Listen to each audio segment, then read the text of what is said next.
অযোধ্যার মাটিতে জহিরুদ্দিন মোহাম্মদ বাবর তিনি বানিয়েছিলেন 52 একর সম্পত্তির উপরে একটা মসজিদ। মসজিদের নাম দিয়েছিল মসজিদে বাবরি। আর দিল্লির সরজমিনে 22 ফুট উঁচু করে 6 বিঘে জায়গার উপরে একটা মসজিদ বানিয়েছিলেন সম্রাট শাহজাহান। ভারতবর্ষের বিচার শুনলে অবাক হয়ে যাবেন। আপনারা জানেন বাদশাহ শাহজাহানের বাপের নাম ছিল জাহাঙ্গীর, ডাক নাম ছিল সেলিম, কিন্তু ভালো নাম ছিল জাহাঙ্গীর। সেই জাহাঙ্গীর ওনার বিবির নাম ছিল নূরজাহান। আপনারা জানেন বিখ্যাত ইতিহাসের তীরন্দাজ নূরজাহান যমুনা নদীর ধারে গিয়ে উড়ন্ত পাখিকে তীর মারতে ছিল।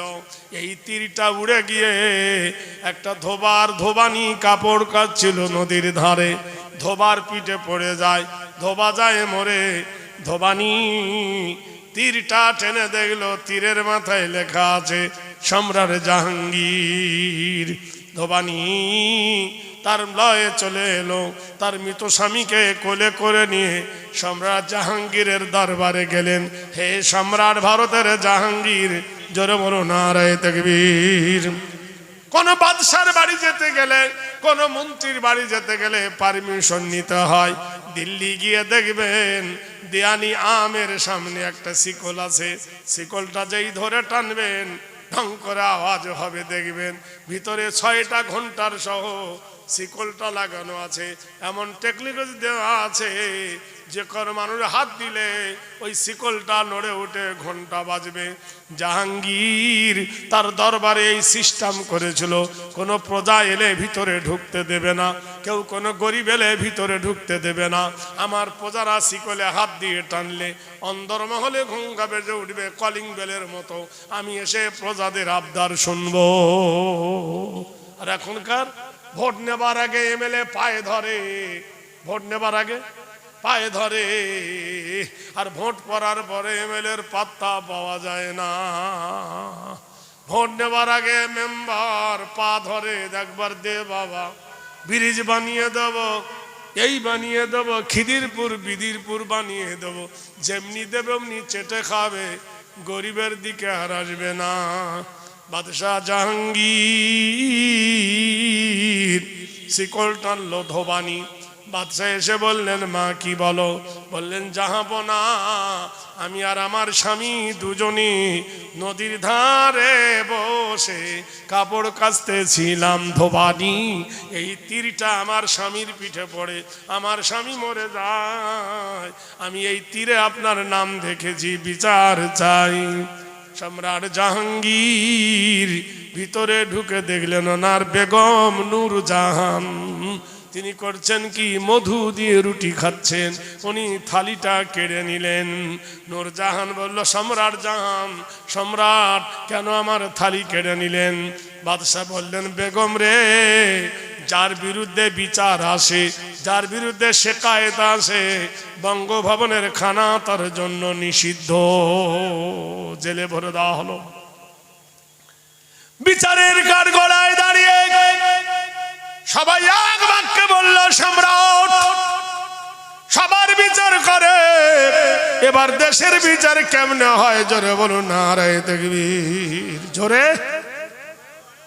ভারত থেকে মুসলমানরা চলে গেছে, কিন্তু এমন দোকান খুলে গেছে দোকানদারি বন্ধ হবে না। সুবহানাল্লাহ বলুন। নবাব সিরাজ চলে গেছে, সিরাজ দৌলা চলে গেছে, রেখে গেছে হাজার দুয়ারি, আছে না? জোরে বলুন। হাজার দুয়ারি টিকিট কাটে এখন 40 টাকা, মাসে ইনকাম হয় 2 কোটি টাকা। 2 কোটি টাকা যদি হয় মাসে, বছরে কত হয়? জোরে বলুন। মাসে যদি 2 কোটি হয়, বছরে কত হয়? 24 কোটি। এটা মুসলমানদের দোকানদারি। কুতুবউদ্দিন বখতিয়ার খিজলি দিল্লির মাটিতে একটা মিনার করে গেছে কুতুবউদ্দিন। দেখবেন গোটাই কোরআন শরীফ লেখা তার মিনারে। টিকিট হলো 30 টাকা। ওখান থেকে ইনকাম হয় 3 কোটি টাকা। লক্ষ লক্ষ মানুষ দেখে কুতুবউদ্দিনের মিনার। তাহলে 3 বারং 36 কোটি টাকা ভারতের অর্থ তহবিলে ঢোকে। সম্রাট শাহজাহান আর বিবি মমতাজের বানিয়েছিল একটা কবর। খবর নিয়ে দেখো, নাম হলো তাজমহল। কি মহল? তাজমহল। 500 টাকা টিকিট। এখন প্রতি মাসে ইনকাম হয় 10 কোটি টাকা। তাহলে বছরে হয় 120 কোটি টাকা। যায় কোথায়? দিয়ানি আম, দিয়ানি খাস। 3টে মহল আছে, একটা ফতেপুর, একটা আছে আগ্রা, একটা দিল্লি। এটাকে বলা হয় লাল কেল্লা, ওরা উর্দুতে বলে লাল কেল্লা। এখান থেকে হয় ইনকাম 2 কোটি টাকা। এগুলো যায় কোথায়? মুসলমানদের একটা পীর আছে, নাম হলো খাজা মঈনুদ্দিন চিশতি। জোরে বলো নারায়ে তাকবীর। যার দরবারে একটা পাতিলা আছে, সেই পাতিলাতে 120 মণ চাল ফোটে। 100। সন্ধ্যা থেকে সকাল পর্যন্ত টাকা পড়তে পড়তে ভর্তি হয়ে যায়। এই টাকাগুলো বস্তায় ভরে নিয়ে যায় ভারতবর্ষের অর্থ তহবিলে।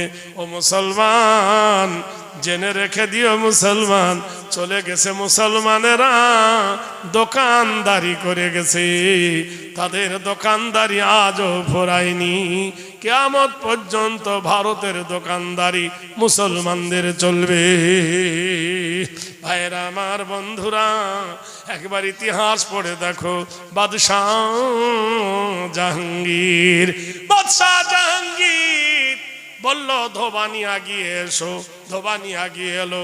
দরবার গোটাই মসনদ খাড়া।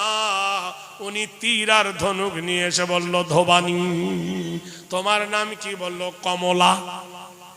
তুমি হিন্দুর মেয়ে? বললো, হ্যাঁ। বলে, কমলা সুন্দরী, শোনো, রাজ হুকুম লঙ্ঘন করলে তার মৃত্যু। বলে, হ্যাঁ। আমি বাদশাহ হুকুম দিচ্ছি, কমলা রে, এই ধনুক আর তীর নে। আমার নূরজাহান তোর সামনে তোর স্বামীকে যেমন হত্যা করে বিধবা বানায়েছে, তাই আমার নূরজাহানের সামনে নূরজাহানের স্বামীকে হত্যা করে নূরজাহানকে বিধবার ড্রেস পরিয়ে দে। সুবহানাল্লাহ বলুন। বিচার দেখুন, নারায়ে তাকবীর। কি বিচার! ভারতবর্ষের মাটিতে বিচার দেখেন। বিচারের দিকে তাকালে আশ্চর্য। ধোবানি তীর আর ধনুক এইভাবে নিয়ে বাদশার বুকের দিকে যখন তুলেছে, থরথর করে কাঁপতে কাঁপতে ধোবানি মাটি লুটিয়ে পড়ল। সবাই বলল, কি ব্যাপার? এই তো সুবর্ণ সুযোগ, কেন তীর মারলে না? ধোবানি বলল, মারবো কি করে? আমি দেখতে পেলাম আমার চোখের সামনে আমার মৃত স্বামীর চেহারাটা ভেসে উঠেছে। আমাকে হাত দিয়ে বলছে, ইনসাফের কবর দিস না কমলা রে, ইনসাফের কবর দিস না। আদেল ইনসাফ বাদশাহ বিচার করেছে, একে তুই নষ্ট করবি না। নারায়ে তাকবীর। তাই সঙ্গে সঙ্গে নূরজাহান মেয়েটাকে বুকে জড়িয়ে ধরলেন, নিজের সঙ্গে রাখলেন। ধোবার 2টো মেয়ে ছিল, নিজের মেয়ের মতো করে লেখাপড়া শিখে তাকে মানুষ করেছিলেন। হে বন্ধুরে, এখন নেড়ে বলে আমাদেরকে নাকি ভারত থেকে দেব তেড়ে। মেদিনীপুরের মাটিতে তাড়বর তাড়বর রব বলে, এরা রঙ্গিলা, এরা বাংলাদেশ। খুঁজতে খুঁজতে 250 ঘর পেল। 250 ঘরের মধ্যে একটাও মুসলমান নাই। সুবহানাল্লাহ বলুন। ভাইরা আমার, বন্ধুরা আমার, সম্রাট ঔরঙ্গজেব আলমগীর, জাহাঙ্গীরের পুত্র হলো শাহজাহান, শাহজাহানের পুত্র ঔরঙ্গজেব আলমগীর। তখন ঔরঙ্গজেবের বয়স হলো 25 বছর। টকবকে যুবক, ইয়াডাল মডান। পানিপথের যুদ্ধে ঔরঙ্গজেব সেনাপতি সেজে চলেছেন। ঔরঙ্গজেব পথের মধ্যিখানে একজন বুড়ি মেয়ে কপাল ভর্তি সিঁদুর নিয়ে কেঁদে কেঁদে বলল, ও বাবা ঔরঙ্গজেব, ও বাবা তুমি নাকি কোরআনে হাফেজ, ও বাবা ধন তোমরা নাকি ইসলামকে বড় ভালোবাসো। বললে কি বলতে চাও? বললে বাবা জান আমাদের ধর্মে আছে কোন হিন্দু ব্রাহ্মণের যদি স্বামী মরে যায় সেই স্বামীর জ্বলন্ত চিতাতে তাকে পুড়ানো হবে। ও বাপ ধন রে, আমার স্বামীর জ্বলন্ত চিতা আমি পুড়ব, এর নাম হলো সতীদাহ। তা আমার একটা বেটা আছে বাবা রে, মাত্র 6 মাস বয়স, সেই 6 মাসের বাচ্চাটাকে আমি কার কাছে রেখে যাব?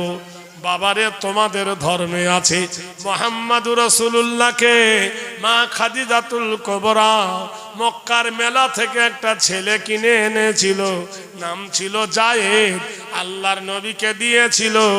নবী সেই ছেলেটাকে পুষ্য পুত্র রূপে রেখেছিল।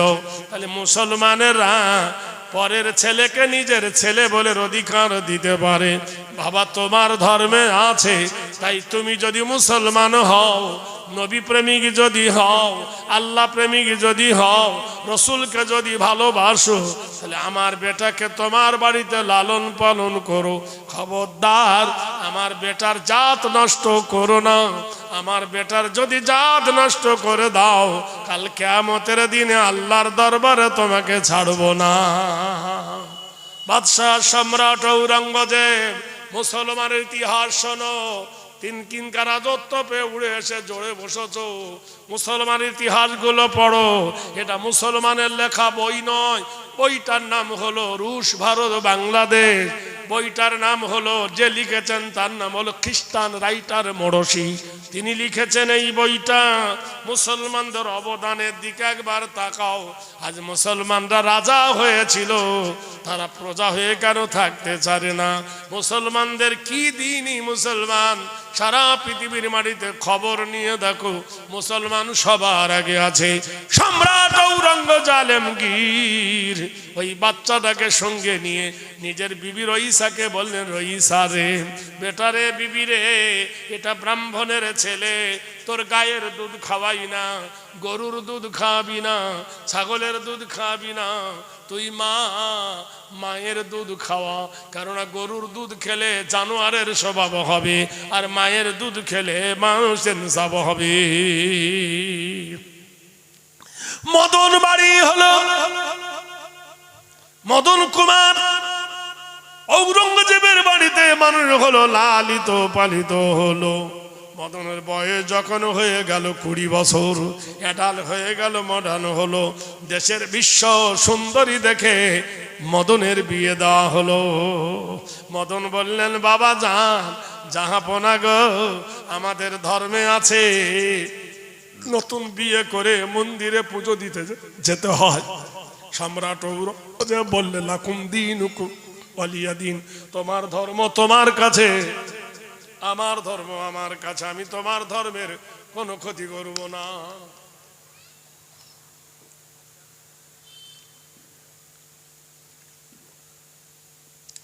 সম্রাট ঔরঙ্গজেব এখনো মুসলমানরা আমরা মানি। বসিরহাটে মিষ্টির দোকান আছে, আছে না? হিন্দুদের, মোল্লাদের, হিন্দুদের।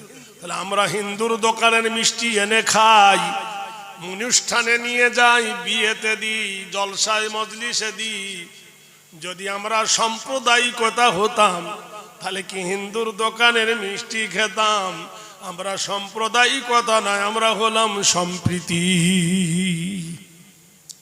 আমরা মুসলমানরা যদি হিন্দুর দোকানে চাল নানি, ডাল নানি, তেল নানি, মাছ নানি, হিন্দুর দোকান চলবে না। আমরা কোনো হিন্দুকে ঘৃণা করি না। কলকাতায় দেখবেন অধিকাংশ হোটেল সব হিন্দু, ধর্মতলার ডাইনে বাঁয়ে যত হোটেল সব হিন্দু। কলকারখানা থেকে লোক ছুটে গিয়ে হিন্দুর দোকানে খায়, আবার কারখানায় চলে যায়। মুসলমানেরা যদি সাম্প্রদায়িকতা ভাবতো, তাহলে হিন্দুর দোকানের কোনোদিন ভাত খেত না। মুসলমান তোমার হোটেলে কোনোদিন হিন্দু ঢুকবে না, ঢোকে? আরে মুসলমান তুমি ভালোবাসো। আমাদের একজন কবি নাম হলো নজরুল।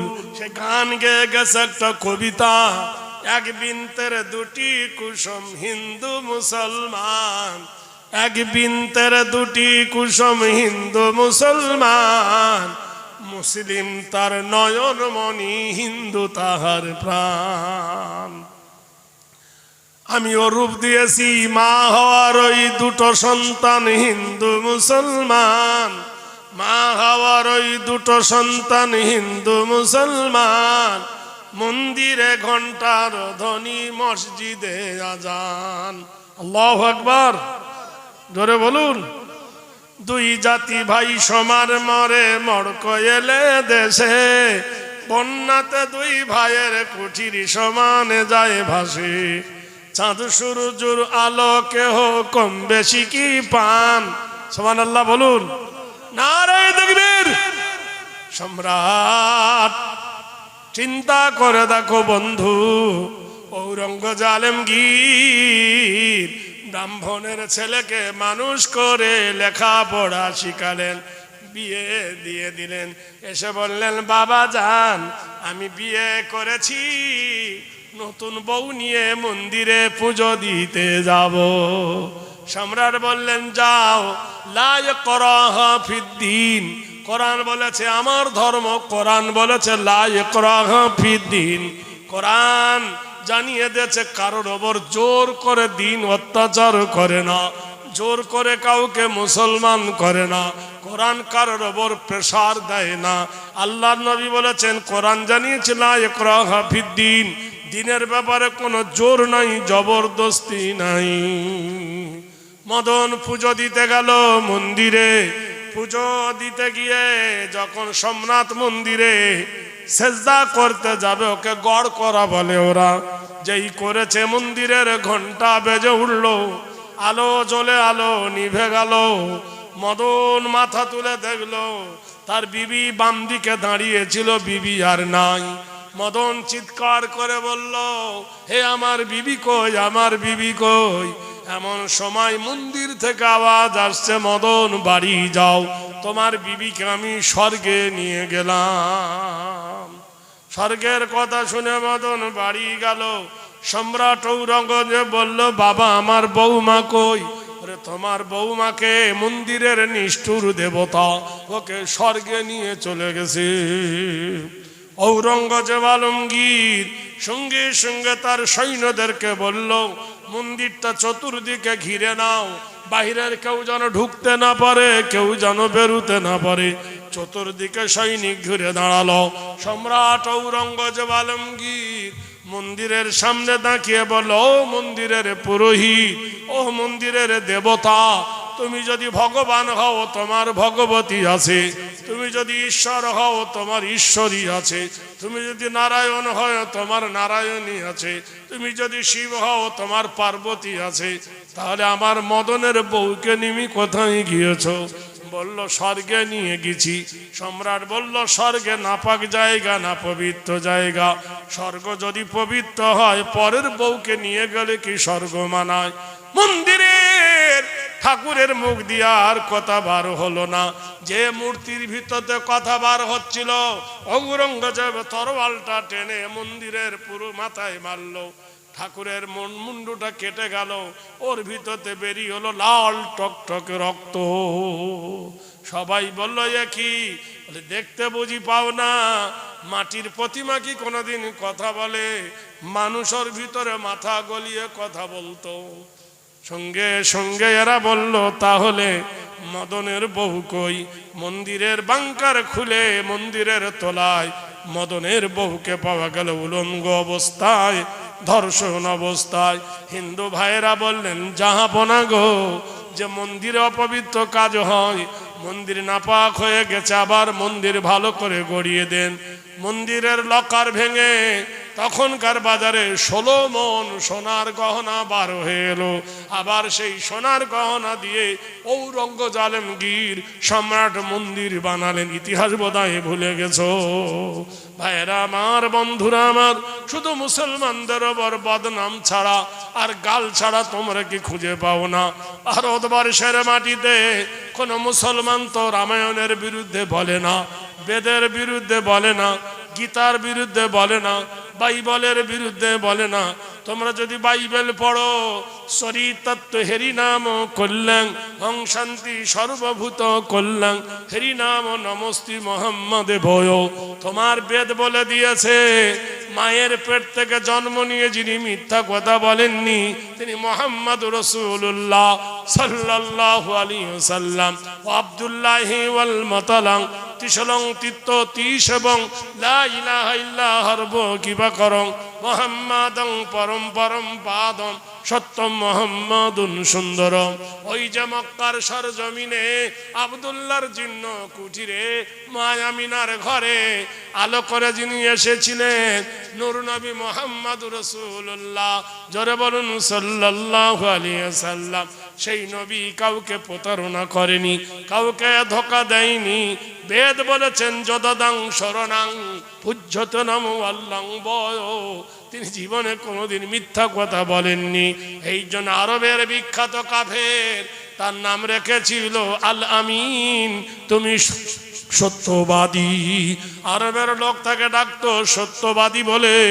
এমন একজন নবী মুহাম্মদ আরবি জীবনে কোনোদিন মিথ্যা কথা বলেননি, তিনি ছিলেন মুহাম্মদুর রাসূলুল্লাহ সাল্লাল্লাহু আলাইহি ওয়াসাল্লাম।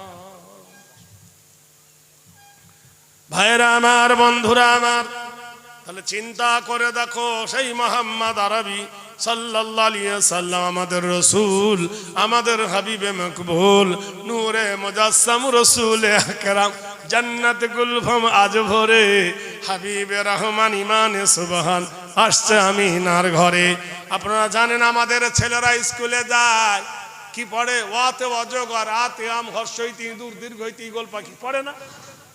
আমার আফসোস হয় এত মুসলমান কবি এলো, যদি আমাদের জন্য কিছু করে যেত।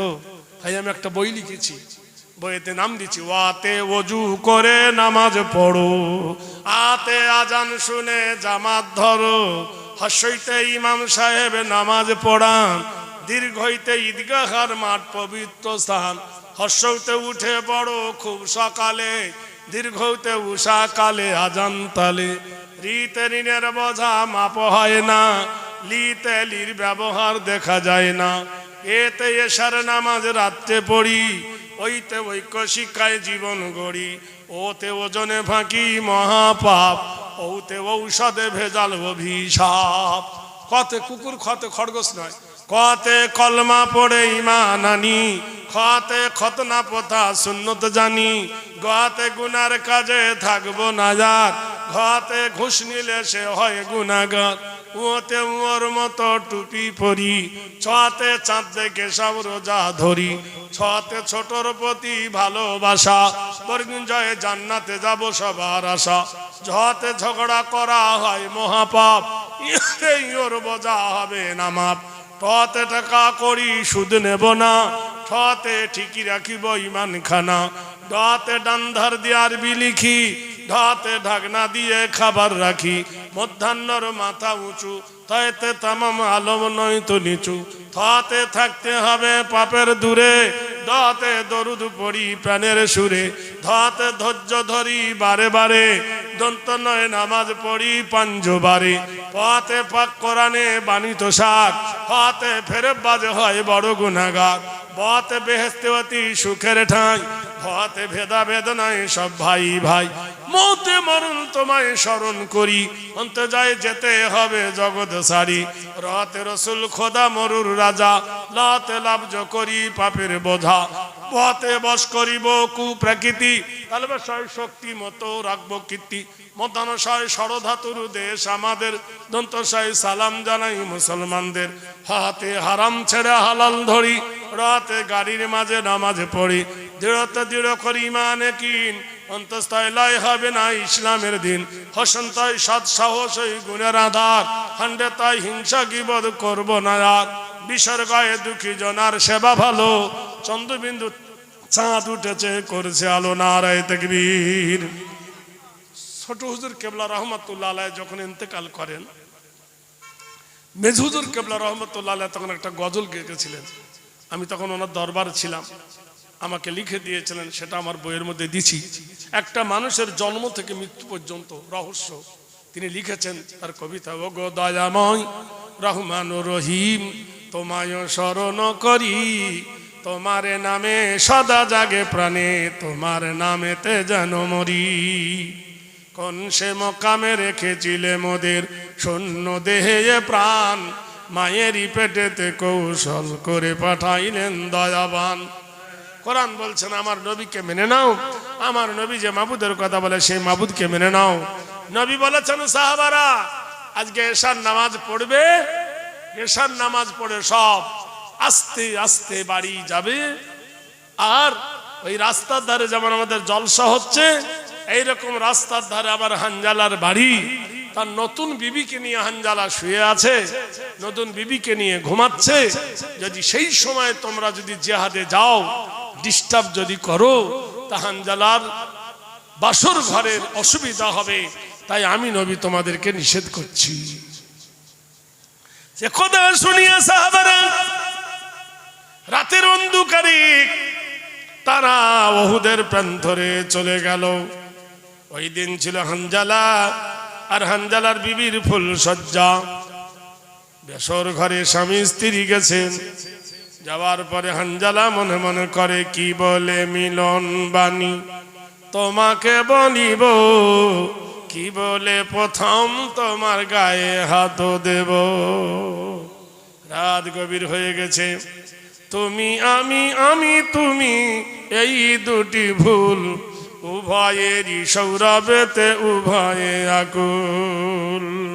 স্বামী স্ত্রী যখন তারা ঘুমিয়ে গেছেন অন্ধকারে, মহান আল্লাহ বলেন ওয়াজআলনাল লাইলা লিবাসা ওয়া নাওমাকুম সুবাতা, আমি রাত তৈরি করেছি অন্ধকারের সাথে, মানুষের চোখে নিদ্রা দিয়েছি আরামের জন্য। যুইনা লিন্নাসি হুব্বুশ শাহাওয়াতি মিনান নিসা, স্বামী স্ত্রী যখন প্রেম সাগরে তারা ডুব দিয়েছে, এমন সময় বেলাল মদিনার মিনারে উঠে বলছেন আল্লাহর পিয়ারা যারা আছো মদিনাতে, তোরাই করিয়া এসো ইসলাম রক্ষিতে। হানজালা বাসর ঘরে শুয়েছিল। বুখারী শরীফ ৭৬ হাদিসের মধ্যে যে সুন্দর বিবি থুয়ে হানজালা উঠে দাঁড়ালেন। বিবি কহে ও গো স্বামী, কি হলো হঠাৎ, অধমীকে ছেড়ে কেন তরোয়ালে হাত। সাহাবী বলিল বিবি শোনোনি কো তুমি, ডাক দিয়েছেন কোরআন কি করিব আমি। কোরআন আল্লাহ বলছেন তুমিনুনা বিল্লাহি ওয়া রাসূলিহি ওয়া তুজাহিদুনা ফি সাবিলিল্লাহি বিআমওয়ালিকুম ওয়া আনফুসিকুম যালিকুম খায়রুল লাকুম ইন কুনতুম তা'লামুন। তোমরা যদি মুমিন হও, জিহাদ করো আল্লাহর রাস্তায়, সাহায্য করো তোমার মাল দিয়ে, তোমার জান দিয়ে। বিবি বলছেন ও গো স্বামী, কি হলো হঠাৎ, অধমীকে ছেড়ে কেন তরোয়ালে হাত। স্বামী কহে ও গো বিবি শোনোনি কো তুমি, ডাক দিয়েছেন কোরআন কি করিব আমি। বিবি কেঁদে উঠে বলছেন কত কথা এ জীবনে রেখেছি গোপনে, বলিতে পারিনি তাহা লজ্জার কারণে। কমপক্ষে আজ রাত থেকে যাও তুমি, জীবনেরই সব কথা বলে নেব আমি। রাতের গভীরে স্বামী বলছেন বিবি রে, ডাক দিয়েছেন আমাকে যেতে হবে। বিবি কেঁদে উঠে বলছেন প্রাণনাথ, আমি যুবতী, আমি সরেছি, আমি কুমারী, কত কথা এ জীবনে রেখেছি গোপনে, বলিতে পারিনি তাহা লজ্জার কারণে। আমি যুবতী নারী, কোনোদিন কাউকে বলতে পারি নাই। কমপক্ষে আজ রাত থেকে যাও তুমি, জীবনেরই সব কথা বলে নেব আমি। সাহাবী কহিল বিবি শোনো দিয়ে কান, মুখো না দেখাবো কেমনেতে হাসর ময়দান, তোমারও প্রেমেতে পড়ে যদি দেরি হয়ে যায়, কি বলে দেখাবো মদ কিয়ামতে আল্লাহর দরগায়। হাদিসে এসেছে সঙ্গে সঙ্গে সাহাবা উঠে দাঁড়ালেন, বিবি মিনতি করে বললেন, ওগো আল্লাহর পিয়ারা, তুমি গোসল ফরজ হয়ে গেছে তোমার, গোসল করে নাও। ফাগসুল ফিল গোসলি ওয়াজহু, তুমি তাড়াতাড়ি গা ধুয়ে নাও, আমি কুয়ায় থেকে পানি তুলবো। স্বামী গো, আমি জানি জিহাদের ময়দানে কেউ শহীদ হয়ে গেলে তার গোসল দেওয়া হয় না, তাদেরকে জিন্দা, তাদেরকে ওই রক্তাক্ত অবস্থায় কবরে শোয়ানো হয়। ওগো স্বামী, তোমার শরীর নাপাক হয়ে গেছে, অপবিত্র হয়ে গেছো, তুমি গোসল করে নাও, আমি তোমার জন্য পানির ইন্তজার করতেছি।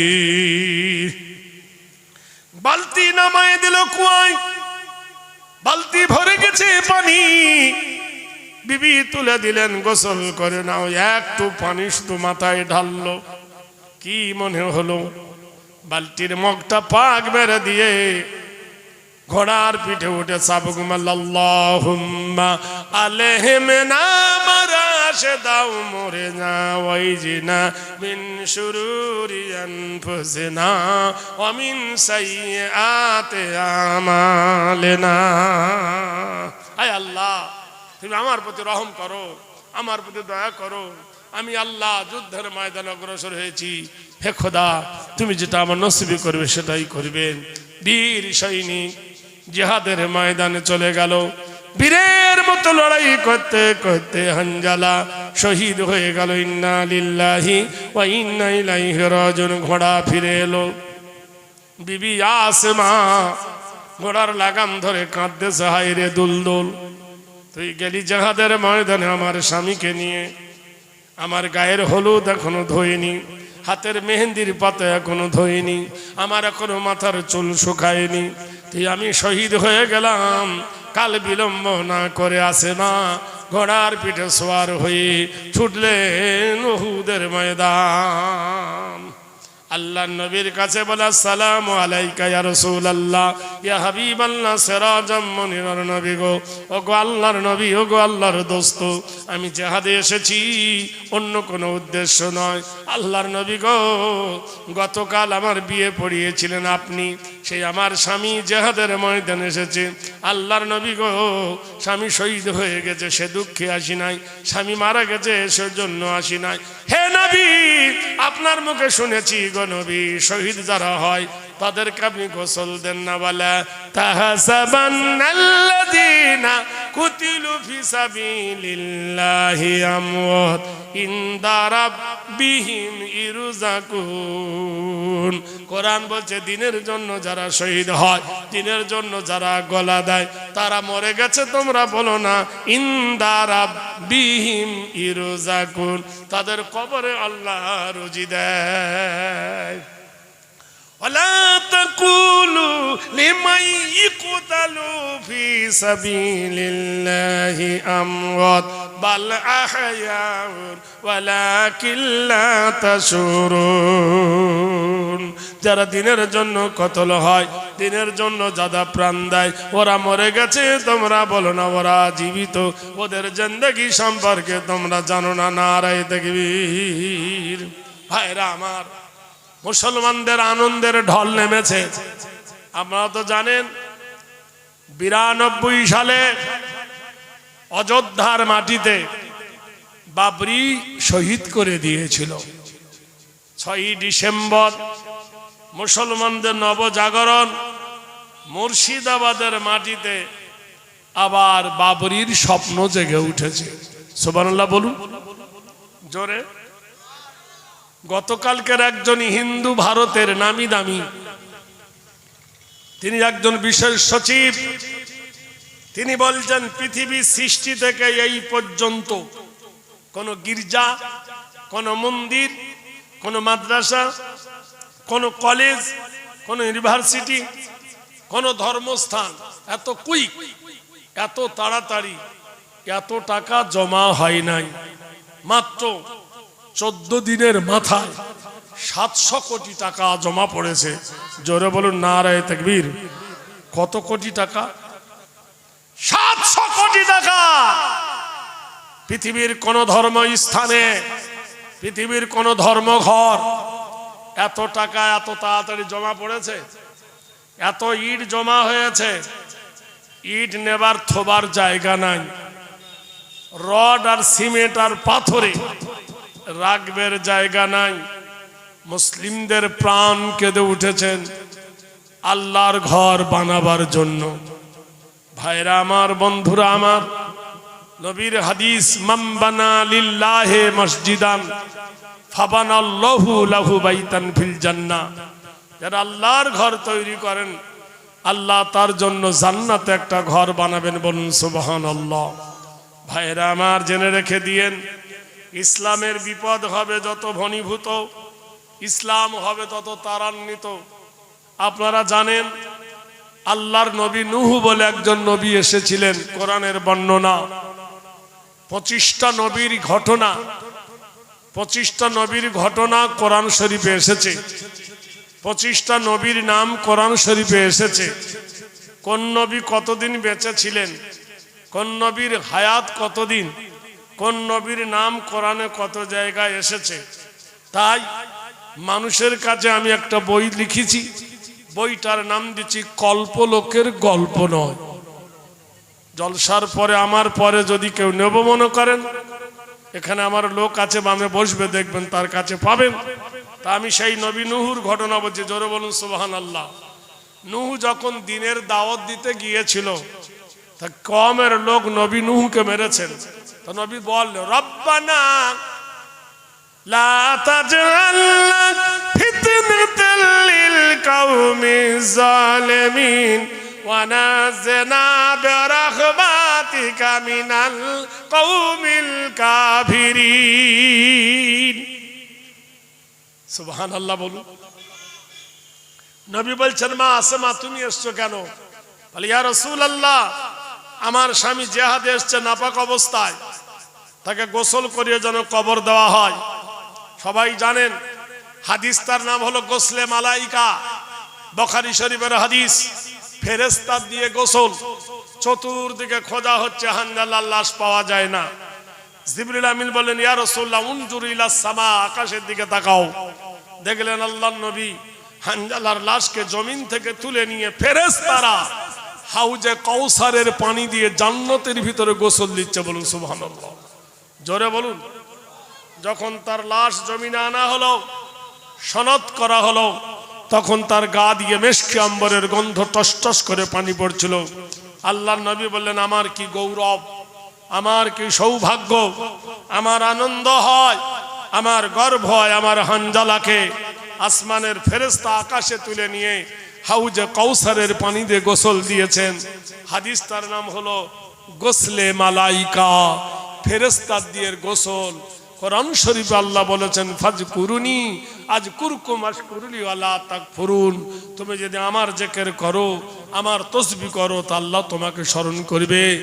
নূহ নবী আলাইহিস সালাতু ওয়াস সালাম যখন বলল, তোমরা পড়ো লা ইলাহা ইল্লাল্লাহ, নবী নবী আল্লাহ, নূহ আল্লাহ, তারা ধরে মারলো। তো নবীর চোখ দিয়ে পানি বার হলো।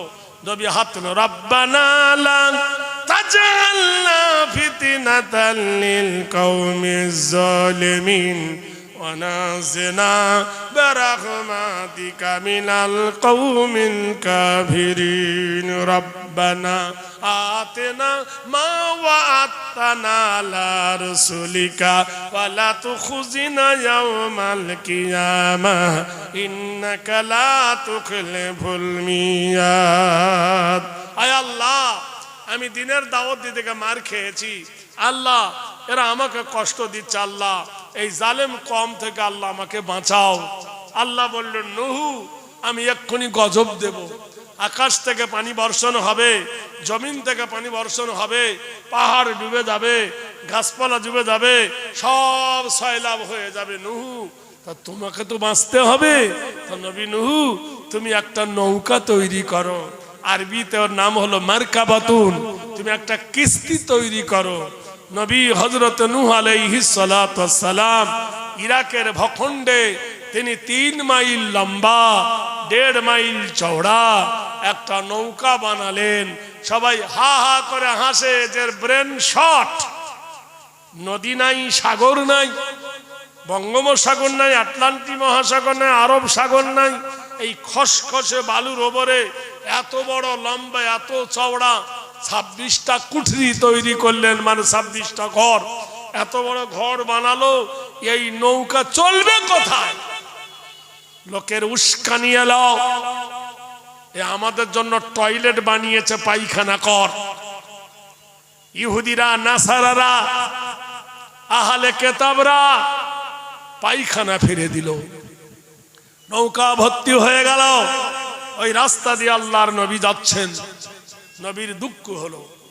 আল্লাহ বলছেন লাম ইয়াকুনিল্লাযীনা কাফারু মিন আহলিল কিতাবি ওয়াল মুশরিকিনা মুনফাক্কিনা হাত্তা তাতিয়াহুমুল বায়িনা রাসূলুম মিনাল্লাহি ইয়াতুলু সুফান মুতাহারাতান ফিহা কুতুবুন কাইয়্যিমা ওয়া মা তাফাররাকাল্লাযীনা উতুল কিতাব।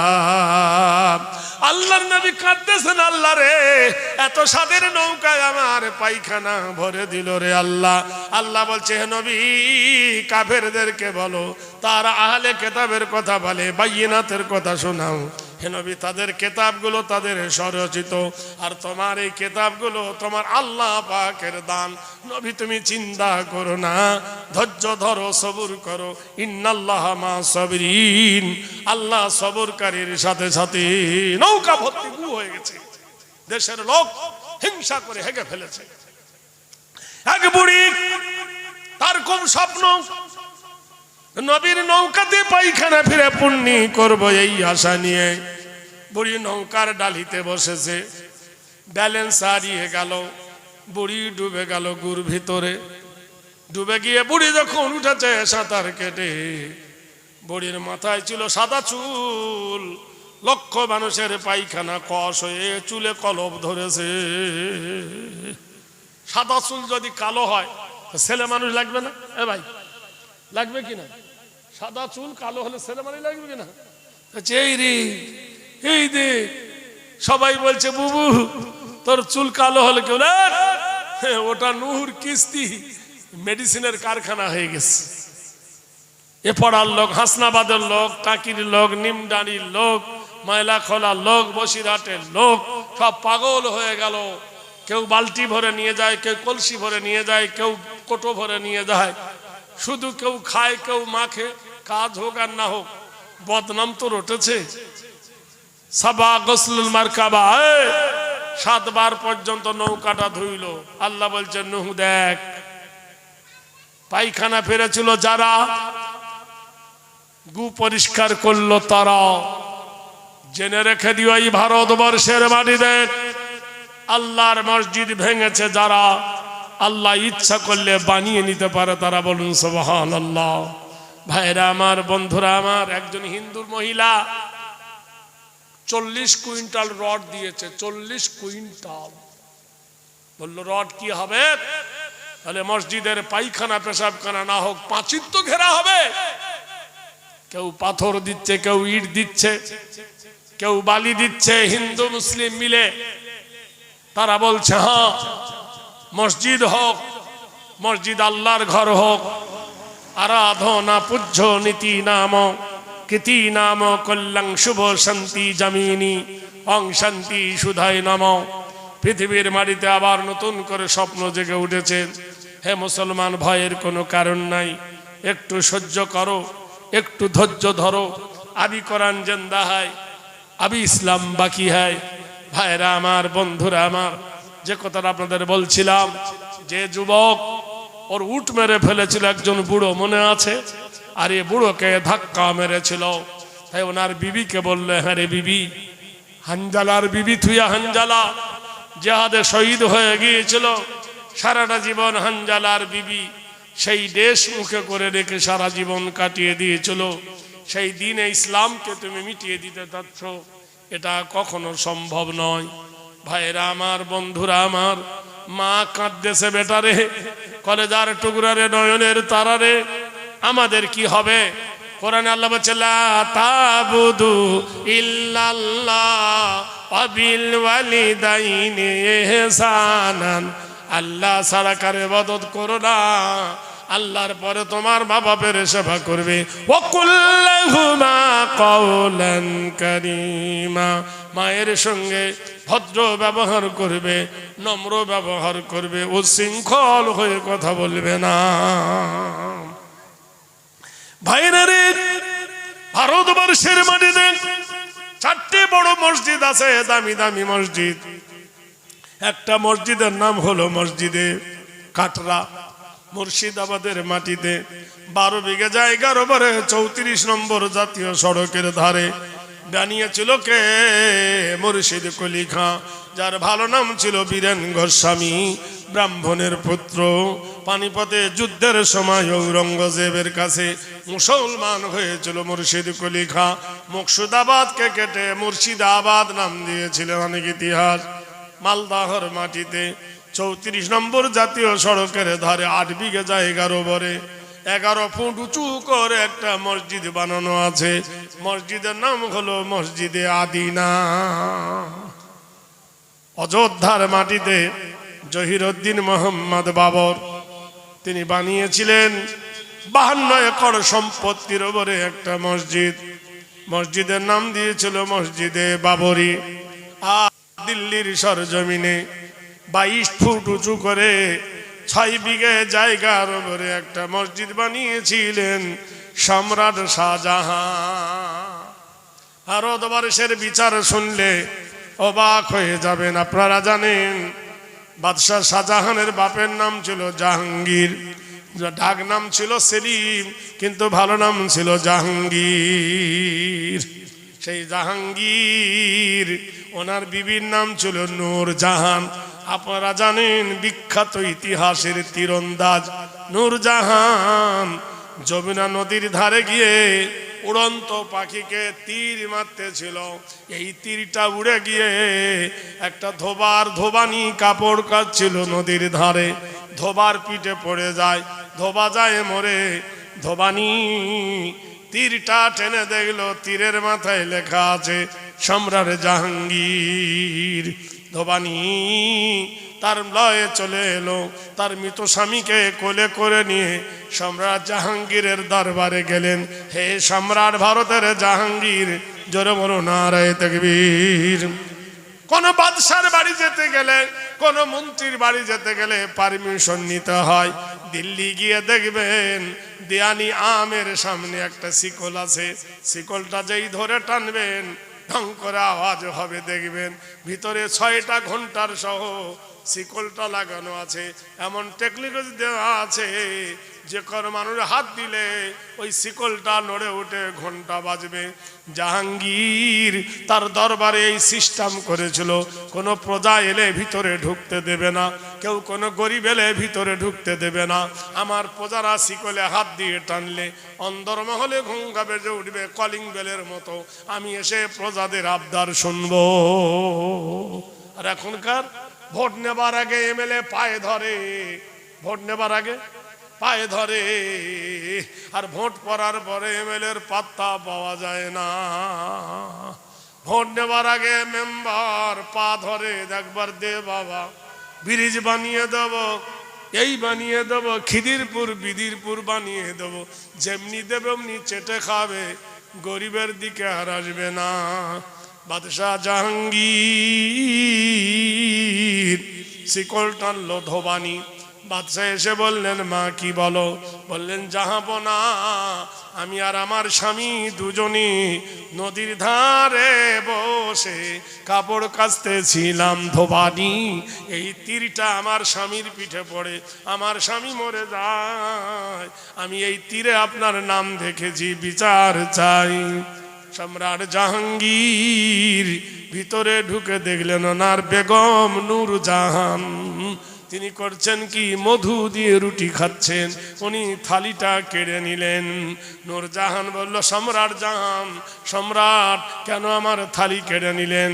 বাদশাহ বললেন, বেগম রে, যার বিরুদ্ধে বিচার আসে, যার বিরুদ্ধে শেকায়েত আছে বঙ্গভবনের খানা তার জন্য নিষিদ্ধ, জেলে ভরে দেওয়া হলো। বিচারের কাঠগড়ায় দাঁড়িয়ে সবাই এক বাক্যে বলল, সম্রাট সবার বিচার করে, এবার দেশের বিচার কেমনে হয়? জোরে বলুন নারায়ে তাকবীর। জোরে। ভারত থেকে মুসলমানরা চলে গেছে, কিন্তু এমন দোকান খুলে গেছে দোকানদারি বন্ধ হবে না। সুবহানাল্লাহ বলুন। বাবা সিরাজ চলে গেছে, সিরাজ দৌলা চলে গেছে, রেখে গেছে হাজার দুয়ারি, আছে না? জোরে বলুন। হাজার দুয়ারি টিকিট কাটে এখন 40 টাকা, মাসে ইনকাম হয় 2 কোটি টাকা। 2 কোটি টাকা যদি হয় মাসে, বছরে কত হয়? জোরে বলুন। মাসে যদি 2 কোটি হয় বছরে কত হয়? 24 কোটি। এটা মুসলমানদের দোকানদারি। কুতুবউদ্দিন বখতিয়ার খিজলি দিল্লির মাটিতে একটা মিনার করে গেছে কুতুবউদ্দিন। দেখবেন গোটাই কোরআন শরীফ লেখা তার মিনারে। টিকিট হলো 30 টাকা, ওখান থেকে ইনকাম হয় 3 কোটি টাকা। লক্ষ লক্ষ মানুষ দেখে কুতুবউদ্দিনের মিনার। তাহলে 3 বারং 36 কোটি টাকা ভারতের অর্থ তহবিলে ঢোকে। সম্রাট শাহজাহান আর বিবি মমতাজের বানিয়েছিল একটা কবর। খবর নিয়ে দেখো, নাম হলো তাজমহল। কি মহল? তাজমহল। 500 টাকা টিকিট এখন। প্রতি মাসে ইনকাম হয় 10 কোটি টাকা।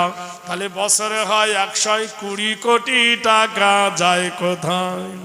দিয়ানি আম, দিয়ানি খাস। 3টে মহল আছে, একটা ফতেপুর, একটা আছে আগ্রা, একটা দিল্লি। এটাকে বলা হয় লাল কেল্লা, ওরা উর্দুতে বলে লাল কেল্লা। এখান থেকে হয় ইনকাম 2 কোটি টাকা। এগুলো যায় কোথায়? মুসলমানদের একটা পীর আছে, নাম হলো খাজা মঈনুদ্দিন চিশতি। জোরে বলুন নারায়ে তাকবীর। যার দরবারে একটা পাতিলা আছে, সেই পাতিলাতে 120 মণ চাল ফোটে। 100। সন্ধ্যা থেকে সকাল পর্যন্ত টাকা পড়তে পড়তে ভর্তি হয়ে যায়। এই টাকাগুলো বস্তায় ভরে নিয়ে যায় ভারতবর্ষের অর্থ তহবিলে। ও মুসলমান, জেনে রেখে দিও মুসলমান, চলে গেছে মুসলমানেরা দোকানদারি করে গেছে। তাদের দোকানদারি আজও ফোরায়নি। কিয়ামত পর্যন্ত ভারতের দোকানদারি মুসলমানদের চলবে। ভাইরা আমার, বন্ধুরা, একবার ইতিহাস পড়ে দেখো। বাদশাহ জাহাঙ্গীর, বাদশাহ জাহাঙ্গীর বলল ধোবানি আগিয়ে এসো। ধোবানি আগিয়ে এলো। দরবার গোটাই মসনদ খাড়া। উনি তীর আর ধনুক নিয়ে এসে বলল, ধোবানি তোমার নাম কি? বলল কমলা। তুমি হিন্দুর মেয়ে? বললো হ্যাঁ। বলে কমলা সুন্দরী, শোনো, রাজ হুকুম লঙ্ঘন করলে তার মৃত্যু। বলে হ্যাঁ। আমি বাদশাহ হুকুম দিচ্ছি, কমলা রে, এই ধনুক আর তীর নে। আমার নূরজাহান তোর সামনে তোর স্বামীকে যেমন হত্যা করে বিধবা বানায়েছে, তাই আমার নূরজাহানের সামনে নূরজাহানের স্বামীকে হত্যা করে নূরজাহানকে বিধবার ড্রেস পরিয়ে দে।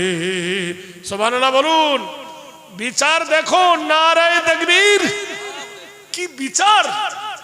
ভারতবর্ষের মাটিতে বিচার দেখেন। বিচারের দিকে তাকালে আশ্চর্য। ধোবানি তীর আর ধনুক এইভাবে নিয়ে বাদশার বুকের দিকে যখন তুলেছে, থরথর করে কাঁপতে কাঁপতে ধোবানি মাটি লুটিয়ে পড়ল। সবাই বলল, কি ব্যাপার? এই তো সুবর্ণ সুযোগ, কেন তীর মারলে না? ধোবানি বলল, মারবো কি করে? আমি দেখতে পেলাম আমার চোখের সামনে আমার মৃত স্বামীর চেহারাটা ভেসে উঠেছে।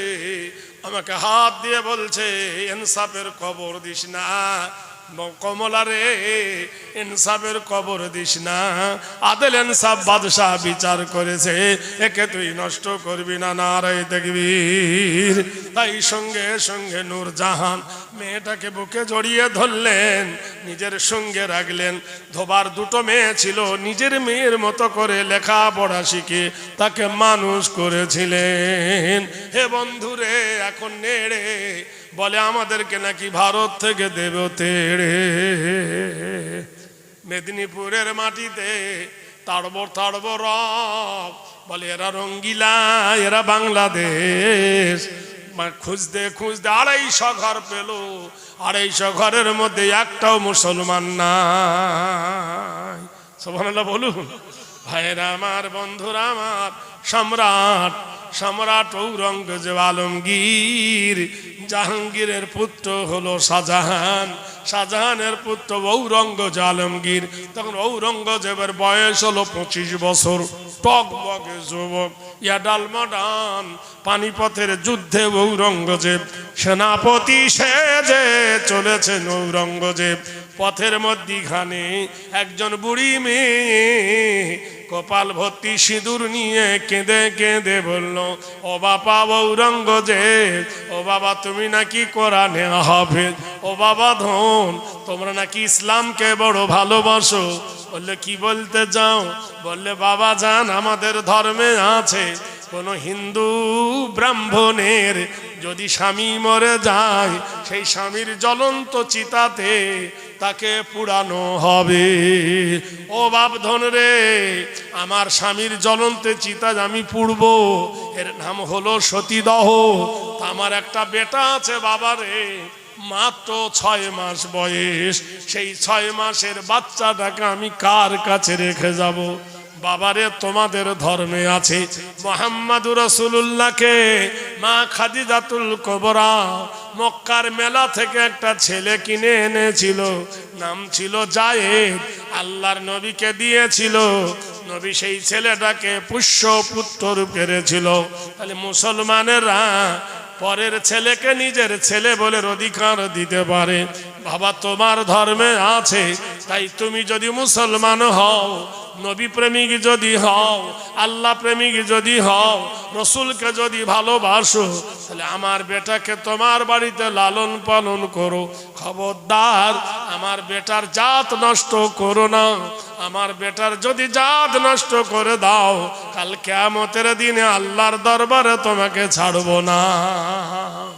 বাদশাহ সম্রাট ঔরঙ্গজেব, মুসলমানের ইতিহাস শোনো।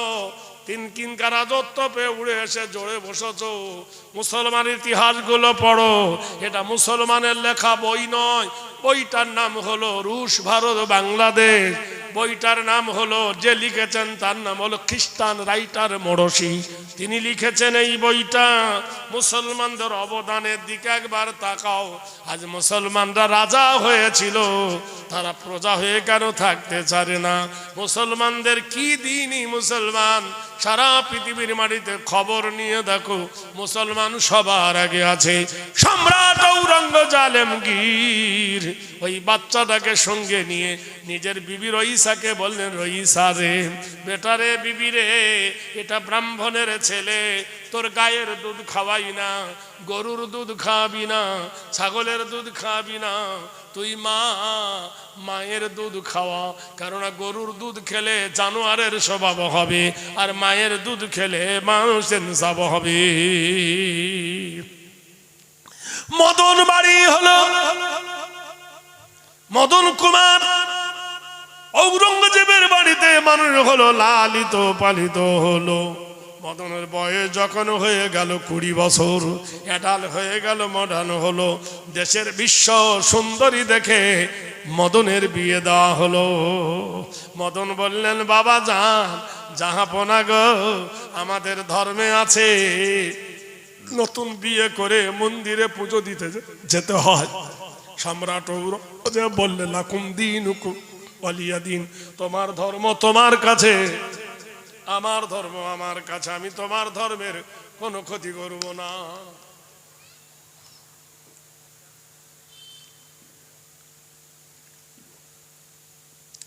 সম্রাট ঔরঙ্গজেব এখনো মুসলমানরা আমরা মানি বসিরহাটে মিষ্টির দোকান আছে, আছে না? হিন্দুদের না মোল্লাদের? হিন্দুদের। তাহলে আমরা হিন্দুর দোকানের মিষ্টি এনে খাই, অনুষ্ঠানে নিয়ে যাই, বিয়েতে দিই, জলসায় মজলিসে দিই। যদি আমরা সাম্প্রদায়িকতা হতাম তাহলে কি হিন্দুর দোকানের মিষ্টি খেতাম? আমরা সাম্প্রদায়িকতা নয়, আমরা হলাম সম্প্রীতি। আমরা মুসলমানরা যদি হিন্দুর দোকানে চাল নানি, ডাল নানি, তেল নানি, মাছ নানি, হিন্দুর দোকান চলবে না। আমরা কোনো হিন্দুকে ঘৃণা করি না। কলকাতায় দেখবেন অধিকাংশ হোটেল সব হিন্দু, ধর্মতলার ডাইনে বাঁয়ে যত হোটেল সব হিন্দু। কলকারখানা থেকে লোক ছুটে গিয়ে হিন্দুর দোকানে খায়, আবার কারখানায় চলে যায়। মুসলমানেরা যদি সাম্প্রদায়িকতা ভাবতো তাহলে হিন্দুর দোকানের কোনোদিন ভাত খেত না। মুসলমান তোমার হোটেলে কোনোদিন হিন্দু ঢুকবে না, ঢোকে? আরে মুসলমান তুমি ভালোবাসো। আমাদের একজন কবি নাম হলো নজরুল, সে গান গেয়ে গেছে একটা কবিতা, এক বিনতের দুটি কুসুম হিন্দু মুসলমান, এক বিনতের দুটি কুসুম হিন্দু মুসলমান, মুসলিম তার নয়ন মণি হিন্দু তাহার প্রাণ। আমিও রূপ দিয়েছি মা হওয়ার ওই দুটো সন্তান হিন্দু মুসলমান, মা হওয়ার ওই দুটো সন্তান হিন্দু মুসলমান, মন্দিরে ঘন্টার ধ্বনি মসজিদে আজান। আল্লাহু আকবার, জোরে বলুন। দুই জাতি ভাই সমান মরে মড়ক এলে দেশে, বন্যাতে দুই ভাইয়ের কুঠির সমানে যায় ভাসে, চাঁদ সূর্যের আলো কেহ কম বেশি কি পান? সুবহানাল্লাহ বলুন। নারে তাকবীর। সম্রাট চিন্তা করে দেখো বন্ধু, ঔরঙ্গজেব আলমগীর ব্রাহ্মণের ছেলেকে মানুষ করে লেখাপড়া শিখালেন, বিয়ে দিয়ে দিলেন। এসে বললেন, বাবা যান আমি বিয়ে করেছি, নতুন বউ নিয়ে মন্দিরে পুজো দিতে যাব। সম্রাট বললেন, যাও, লা ইকরাহা ফিদ্দিন, কোরআন বলেছে আমার ধর্ম, কোরআন বলেছে লা ইকরাহা ফিদ্দিন। কোরআন জানিয়ে দিয়েছে কারোর ওপর জোর করে দিন অত্যাচার করে না, জোর করে কাউকে মুসলমান করে না, কোরআন কারোর ওপর প্রেসার দেয় না। আল্লাহর নবী বলেছেন, কোরআন জানিয়েছে লা ইকরাহা ফিদ্দিন, দিনের ব্যাপারে কোনো জোর নাই, জবরদস্তি নাই। মদন পুজো দিতে গেল মন্দিরে, পুজো দিতে গিয়ে যখন সোমনাথ মন্দিরে সেজদা করতে যাবে, ওকে গড় করা বলে ওরা। যেই করেছে মন্দিরের ঘন্টা বেজে উঠল, আলো জ্বলে আলো নিভে গেল। মদন মাথা তুলে দেখলো তার বিবি বাম দিকে দাঁড়িয়েছিল, বিবি আর নাই। মদন চিৎকার করে বলল, হে আমার বিবি কই, আমার বিবি কই? এমন সময় মন্দির থেকে আওয়াজ আসছে, মদন বাড়ি যাও, তোমার বিবিকে আমি স্বর্গে নিয়ে গেলাম। স্বর্গের কথা শুনে মদন বাড়ি গেল। সম্রাট ঔরঙ্গজেব বলল, বাবা আমার বৌমা কই? তোমার বৌমাকে মন্দিরের নিষ্ঠুর দেবতা ওকে স্বর্গে নিয়ে চলে গেছে। ঔরঙ্গজেব আলমগীর সঙ্গে সঙ্গে তার সৈন্যদেরকে বলল, মন্দিরটা চতুর্দিকে ঘিরে নাও, বাহিরের কেউ যেন ঢুকতে না পারে, কেউ যেন বেরুতে না পারে। চতুর্দিকে সৈনিক ঘুরে দাঁড়ালো। সম্রাট ঔরঙ্গজেব আলমগীর মন্দিরের সামনে দাঁড়িয়ে বলল, ও মন্দিরের পুরোহিত, ও মন্দিরের দেবতা, তুমি যদি ভগবান হও তোমার ভগবতী আছে, তুমি যদি ঈশ্বর হও তোমার ঈশ্বরী আছে, তুমি যদি নারায়ণ হও তোমার নারায়ণী আছে, তুমি যদি শিব হও তোমার পার্বতী আছে, তাহলে আমার মদনের বউকে নিমি কোথায় গিয়েছ? বলল, স্বর্গে নিয়ে গেছি। সম্রাট বলল, স্বর্গে নাপাক জায়গা না পবিত্র জায়গা? স্বর্গ যদি পবিত্র হয় পরের বউকে নিয়ে গেলে কি স্বর্গ মানায়? মন্দিরের ঠাকুরের মুখ দিয়ে আর কথা বার হলো না। যে মূর্তির ভিতরে কথা বার হচ্ছিল, ঔরঙ্গজেব তরোয়ালটা টেনে মন্দিরের পুরো মাথায় মারলো। ঠাকুরের মুন্ডুটা কেটে গেল, ওর ভিতরে বেরিয়ে হলো লাল টকটকে রক্ত। সবাই বলল এ কি? দেখতে বুঝি পাও না? মাটির প্রতিমা কি কোনোদিন কথা বলে? মানুষের ভিতরে মাথা গলিয়ে কথা বলতো।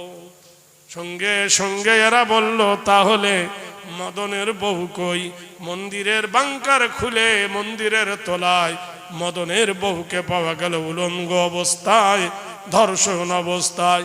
হিন্দু ভাইয়েরা বললেন জাহাপনা গো, যে মন্দিরে অপবিত্র কাজ হয়, মন্দির নাপাক হয়ে গেছে, আবার মন্দির ভালো করে গড়িয়ে দেন। মন্দিরের লকার ভেঙে তখনকার বাজারে 16 মণ সোনার গহনা বার হয়ে এলো।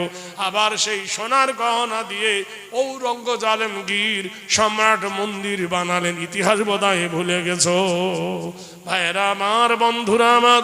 শুধু মুসলমানদের ওপর বদনাম ছাড়া আর গাল ছাড়া তোমরা কি খুঁজে পাও না? ভারতবর্ষের মাটিতে কোন মুসলমান তো রামায়ণের বিরুদ্ধে বলে না, বেদের বিরুদ্ধে বলে না, গীতার বিরুদ্ধে বলে না, বাইবেলের বিরুদ্ধে বলে না। তোমরা যদি বাইবেল পড়ো, শরীরতত্ত্ব হেরি নাম কল্যাণ হং শান্তি সর্বভূত কল্যাণ হেরি নাম নমস্তি মোহাম্মদে ভয়। তোমার বেদ বলে দিয়েছে মায়ের পেট থেকে জন্ম নিয়ে যিনি মিথ্যা কথা বলেননি তিনি মোহাম্মদ রাসূলুল্লাহ সাল্লাল্লাহু আলাইহি ওয়াসাল্লাম। আব্দুল্লাহি ওয়াল মাতালাং তিসলং তিত্ত তিস এবং লা ইলাহা ইল্লা হারব কিবা করং মোহাম্মদং পরম পরম পাদম সত্যম মোহাম্মদুন সুন্দরম। ওই যে মক্কার সরজমিনে আব্দুল্লাহর জীর্ণ কুঠিরে মা আমিনার ঘরে আলো করে যিনি এসেছিলেন নূর নবী মোহাম্মদ রাসূলুল্লাহ, জোরে বলুন সাল্লাল্লাহু আলাইহি ওয়াসাল্লাম। সেই নবী কাউকে প্রতারণা করেনি, কাউকে ধোঁকা দেয়নি। বেদ বলেছেন যদদাং শরণাং পূজ্যতনম আল্লাং বয়, তিনি জীবনে কোনোদিন মিথ্যা কথা বলেননি। এই জন্য আরবের বিখ্যাত কাফের তার নাম রেখেছিল আল আমিন, তুমি সত্যবাদী। আরবের লোক তাকে ডাকতো সত্যবাদী বলে। এমন একজন নবী মুহাম্মদ আরবি জীবনে কোনোদিন মিথ্যা কথা বলেননি, তিনি ছিলেন মুহাম্মদ রাসূলুল্লাহ সাল্লাল্লাহু আলাইহি ওয়াসাল্লাম। ভাইরা আমার, বন্ধুরা আমার, তাহলে চিন্তা করে দেখো সেই মুহাম্মদ আরবি সাল্লাল্লাহু আলাইহি ওয়াসাল্লাম আমাদের রাসূল, আমাদের হাবিবে মকবুল, নূরে মুজাসসাম রাসূলে আকরাম, জান্নাত গুলফাম আজ ভরে, হাবিবে রহমান ইমানে সুবহান আসছে আমিনার ঘরে। আপনারা জানেন আমাদের ছেলেরা স্কুলে যায়, কি পড়ে? ওয়াতে অজগর, আতে আম, হর্ষইতি ইঁদুর, দীর্ঘইতি ঈগল পাখি পড়ে না? আমার আফসোস হয় এত মুসলমান কবি এলো, যদি আমাদের জন্য কিছু করে যেত।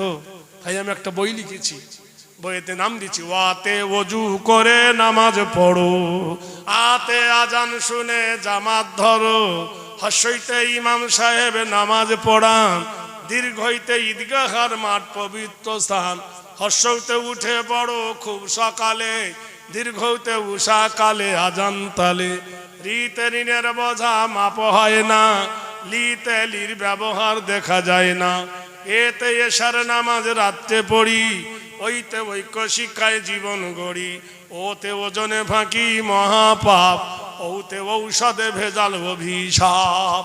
কতে কুকুর খতে খরগোশ নয়, কতে কলমা পড়ে ঈমান আনি, খতে খতনা প্রথা সুন্নত জানি, গতে গুনার কাজে থাকবো নাজার, ঘতে ঘুষ নিলে সে হয় গুনাহগার, ওতে ওর মতো টুপি পরি, ছতে চাঁদ দেখে সব রোজা ধরি, ছতে ছোটর প্রতি ভালোবাসা, মৃত্যুঞ্জয়ে জান্নাতে যাব সবার আশা, ঝতে ঝগড়া করা হয় মহাপাপ, এই ওর বোঝা হবে না মাপ, টতে টাকা করি সুদ নেব না, ঠতে ঠিকই রাখিব ইমান খানা, ডতে ডান্ধার দিয়ে আরবি লিখি, ঢতে ঢাকনা দিয়ে খাবার রাখি, মধ্যাহ্নর মাথা উঁচু, তাইতে তামাম আলম নয় তো নিচু, থতে থাকতে হবে পাপের দূরে, দতে দরুদ পড়ি প্রাণের সুরে, ধতে ধৈর্য ধরি বারে বারে, দন্ত নয় নামাজ পড়ি পাঞ্জবারে, পথে পাক কোরআনে বাণী তো সাত,